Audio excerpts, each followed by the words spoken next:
আসসালামু আলাইকুম। লিজাস কুকিংয়ে সবাইকে স্বাগতম। আমন্ত্রণ জানাচ্ছি আমার নতুন একটি এপিসোড দেখার জন্য। আজকে আমি তৈরি করব ফুলকপি দিয়ে ভীষণ মজার একটি নাস্তা রেসিপি। আশা করি আমার আজকের রেসিপিটি আপনাদের কাছে ভীষণ ভালো লাগবে। আর ভালো লাগলে আমার চ্যানেলটি সাবস্ক্রাইব করে ফ্রেন্ডস অ্যান্ড ফ্যামিলির সাথে শেয়ার করবেন। আর পাশে থাকা বেল বাটনে ক্লিক করে রাখবেন আমার পরবর্তী ভিডিও নোটিফিকেশন পাওয়ার জন্য। আর ভিডিওটি দেখা শুরু করার আগে অবশ্যই একটি লাইক দিয়ে তারপর দেখা শুরু করবেন। তো এর জন্য আমি এখানে কিছু ফুলকপি নিয়েছি, আর ফুলকপিগুলোকে আমি এতটুকু সাইজ করে কেটে নিয়েছি। আপনারা আপনাদের পছন্দ মতো করে কেটে নেবেন।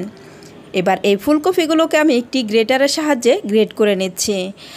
আর এই গ্রেটারের মধ্যে যে চিকন অংশটা আছে, এই চিকন অংশটা দিয়েই আমি এই ফুলকপিগুলোকে গ্রেট করে নিচ্ছি। আর আজকের এই নাস্তা রেসিপিতে এই ফুলকপিটাকে কিন্তু এরকম চিকন অংশটা দিয়েই গ্রেট করে নিতে হবে। এতে করে এই নাস্তাটা কিন্তু খুব সুন্দরভাবে তৈরি করা যাবে।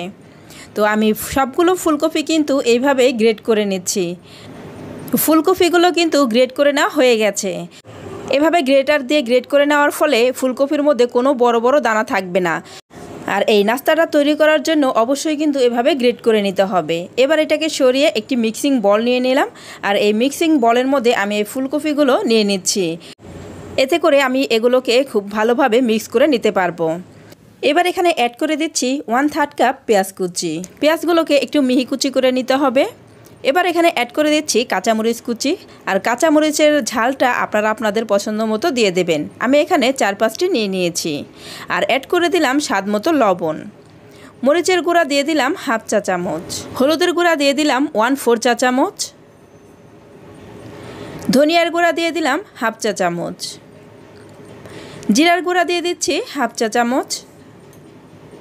গরম মশলার গুঁড়া দিয়ে দিলাম 1/4 চা চামচ। এবার ধনিয়া পাতা অ্যাড করে দিলাম 2 টেবিল চামচ। আদা রসুনের পেস্ট দিয়ে দিলাম 1/2 চা চামচ।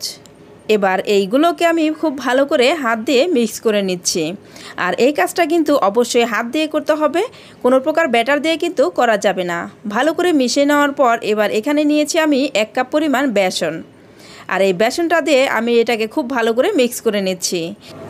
আর 1 কাপ বেসন একবারে দেওয়া যাবে না, আমি একটু করে বেসন দিব আর মিক্স করে নেব। যতটুকু লাগে আমি এখানে ততটুকুই বেসন অ্যাড করে দিব, এর চেয়ে বেশি দেওয়া যাবে না। তো আমি একটু একটু করে দিয়ে খুব ভালো করে এটাকে মিক্স করে নিয়েছি। আর আমার এখানে 1 কাপ বেসন সবটুকুই লেগেছে, আপনাদের আরও কম বেশি করে লাগতে পারে। তো ভালো করে মিক্স করে নেওয়া হয়ে গেছে। এবার এখানে অ্যাড করে দিচ্ছি 2 টেবিল চামচ পরিমাণ কর্নফ্লাওয়ার। আর এতে কি হবে, এই নাস্তাটা একদম মুচমুচে হবে। আর অবশ্যই এখানে কর্নফ্লাওয়ারটা দেওয়ার চেষ্টা করবেন, এতে এই নাস্তাটা যেমন মুচমুচে হবে আর তেমন এই নাস্তাটা খেতে ভীষণ ভালো লাগবে। তো নাস্তাটা কিন্তু খুব ভালো করে মিক্স করে নেওয়া হয়ে গেছে। আর এর কনসিস্টেন্সিটা ঠিক এরকম হবে, এর চেয়ে বেশি ঘনও করা যাবে না, আবার এর চেয়ে বেশি পাতলাও করা যাবে না। এবার এই নাস্তাগুলোকে ভেজে নেওয়ার পালা। এর জন্য চুলায় আমি আগে থেকে প্যান বসিয়ে তেলটা দিয়ে গরম করে নিয়েছি। এবার এখান থেকে কিছুটা ব্যাটার নিয়ে আমি এভাবে একটু গোল করে শেপ দিয়ে নিয়ে এবার তেলের মধ্যে ছেড়ে দিচ্ছি। আর এই পর্যায়ে কিন্তু চুলার আঁচটা একেবারে লোতে রাখতে হবে। আর চুলার আঁচটা লোতে রেখেই কিন্তু এই নাস্তাগুলোকে ভেজে নিতে হবে। তো এখানে যতটুকু দেওয়া যায় আমি ততগুলো দিয়ে দিয়েছি। দিয়ে আমি উল্টিয়ে পাল্টিয়ে এই নাস্তাগুলোকে ভেজে নিচ্ছি। একটা পাশ হওয়ার পরে অপর পাশটাকে উল্টিয়ে দিতে হবে। একটু সময় নিয়ে এই নাস্তাগুলোকে ভেজে নিলে এর ভেতরটা যেমন খুব ভালোভাবে সিদ্ধ হয়ে যাবে আর উপরের কালারটাও কিন্তু অনেক সুন্দর হবে। আর আমরা যে এখানে ফুলকপি দিয়েছি, ফুলকপিগুলোও কিন্তু খুব ভালোভাবে সিদ্ধ হয়ে যাবে। তো আমার নাস্তাগুলো কিন্তু ভেজে নেওয়া হয়ে গেছে। এবার আমি এই নাস্তাগুলোকে তুলে নিচ্ছি।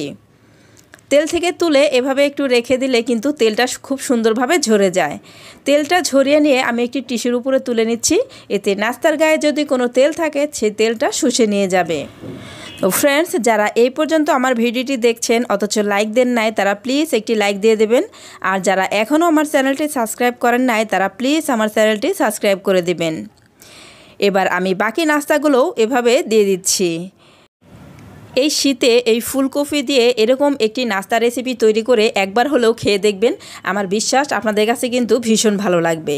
আর আপনাদের বাসার সবাই কিন্তু এই নাস্তাটি ভীষণ পছন্দ করবে। বিকেলে চায়ের সাথে এরকম একটি নাস্তা রেসিপি থাকলে একেবারে জমে যাবে।